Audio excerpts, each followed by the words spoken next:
Selama sempat ditunda selama 6 bulan akibat dampak pandemi COVID-19, Muktamar keempat Parmusi akhirnya dapat digelar secara virtual pada tanggal 26 sampai 28 September 2020.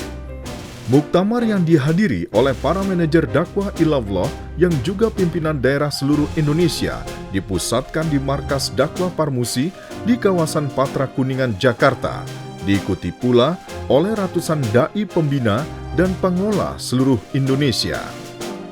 Alhamdulillah, muktamar ini merupakan muktamar virtual pertama yang dibuka secara virtual melalui Zoom oleh Bapak Presiden Republik Indonesia Joko Widodo dari Istana Bogor dan ditutup oleh Bapak Wakil Presiden Republik Indonesia Kiai Haji Profesor Ma'ruf Amin dari kediaman dinas Bapak Wakil Presiden di Menteng, Jakarta, dan berhasil dilaksanakan secara lancar di tengah pandemi COVID-19.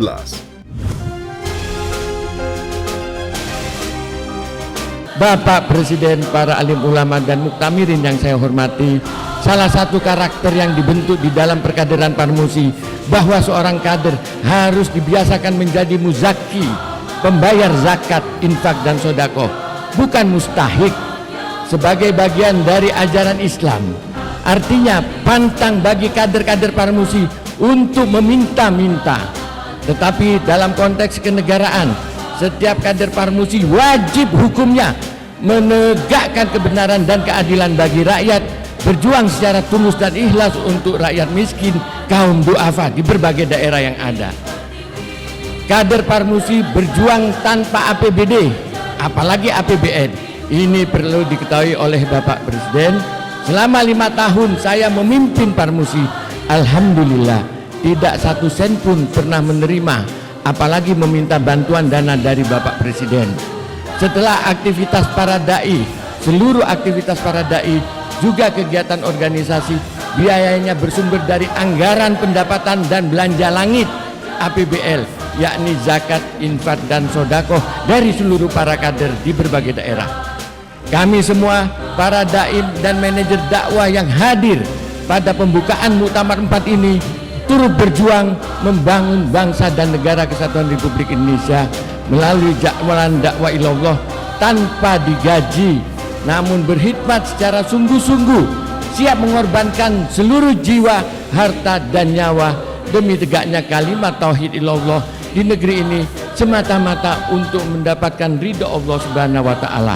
Bapak Presiden, perlu Bapak ketahui, kami semua berjuang dalam satu ikatan keyakinan terhadap akidah Islamiyah, dalam semangat jihad fisabilillah yang diatur dalam Al-Qur'anul Karim, sehingga menjadi bagian dari fikih Islam. Wajahidu fillahi haqqa jihadi. Allah Subhanahu wa taala berfirman, berjihadlah engkau di jalan Allah dengan jihad yang sebenar-benarnya. Dakwah ilallah, menegakkan amar ma'ruf nahi mungkar adalah bagian dari semangat jihad fisabilillah. Alhamdulillah, Muktamar Parmusi keempat akhirnya bisa terlaksana. Muktamar Parmusi kali ini diselenggarakan dalam suasana yang berbeda. Di tengah bangsa kita menghadapi ujian, cobaan yang maha berat dari Allah Subhanahu wa taala, dan umat manusia di seluruh dunia juga menghadapi hal yang sama, menghadapi ancaman penyebaran pandemi COVID-19. Bapak Ibu yang saya hormati, seluruh pengurus dan jajaran keluarga besar Parmusi, tadi disampaikan oleh Bapak Ketua mengenai lahan. Sekali lagi saya ingin bertemu dengan Bapak Ketua Parmusi untuk menyelesaikan, memfinalisasi masalah lahan ini. Saya sangat tertarik sekali tadi dengan apa yang disampaikan mengenai desa Madani yang telah dikembangkan, dan pemerintah insya Allah akan mendukung program yang dilaksanakan oleh Parmusi ini.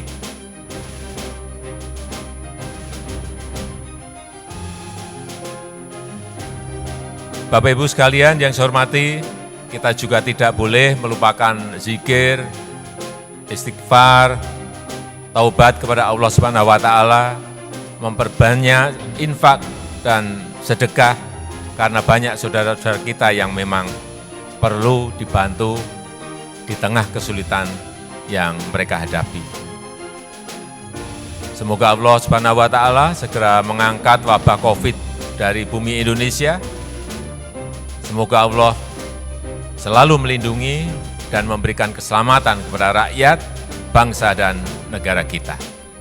Saya rasa itu yang bisa saya sampaikan dalam kesempatan yang berbahagia ini. Maka dengan mengucap Bismillahirrahmanirrahim, Muktamar keempat Parmusi saya nyatakan dibuka pada hari ini. Terima kasih. Wassalamualaikum warahmatullahi wabarakatuh. Dalam muktamar tersebut, Parmusi sebagai ormas Islam meneguhkan perubahan mendasar, yakni menjadikan organisasi ini sebagai ormas dakwah ilallah dengan memantapkan visi, misi dan tujuan Parmusi sebagai connecting Muslim yang mengedepankan ukhuwah Islamiyah untuk terwujudnya masyarakat madani yang sejahtera lahir dan batin dalam bangsa Indonesia yang diridhoi Allah Subhanahu wa taala. Muktamirin juga menetapkan konsep, strategi dan program manhaj dakwah desa madani sebagai gerakan dakwah ilallah yang harus dilaksanakan pada seluruh tingkatan organisasi dalam rangka membentengi akidah umat dengan berbenteng di hati umat untuk mencapai ridha Allah Subhanahu wa taala. Terdapat 4 pilar desa madani yang harus diwujudkan, yakni iman takwa, peningkatan ekonomi, pemberdayaan sosial, dan pendidikan. Dalam kesempatan itu, seluruh muktamirin mendaulat Dr. Andes Haji Usama Hisham M.Sos untuk kembali memimpin Parmusi periode 2020-2025 secara aklamasi. Sedangkan struktur kepengurusan pengurus harian pusat dirampingkan dari sebelumnya 45 orang menjadi hanya 15 orang dengan dibantu oleh 21 lembaga. Sedangkan di tingkat majelis, selain terdapat majelis syariah, majelis penasehat, dan majelis pakar, juga ditambahkan majelis kehormatan. Muktamar 4 telah mengukuhkan prinsip dasar dan nilai-nilai perjuangan Parmusi sebagai ormas dakwah dan mengamanatkan kepengurusan baru untuk membangun kejayaan Islam di seluruh pelosok tanah air. Mari bergerak, mari bergerak, mari bergerak!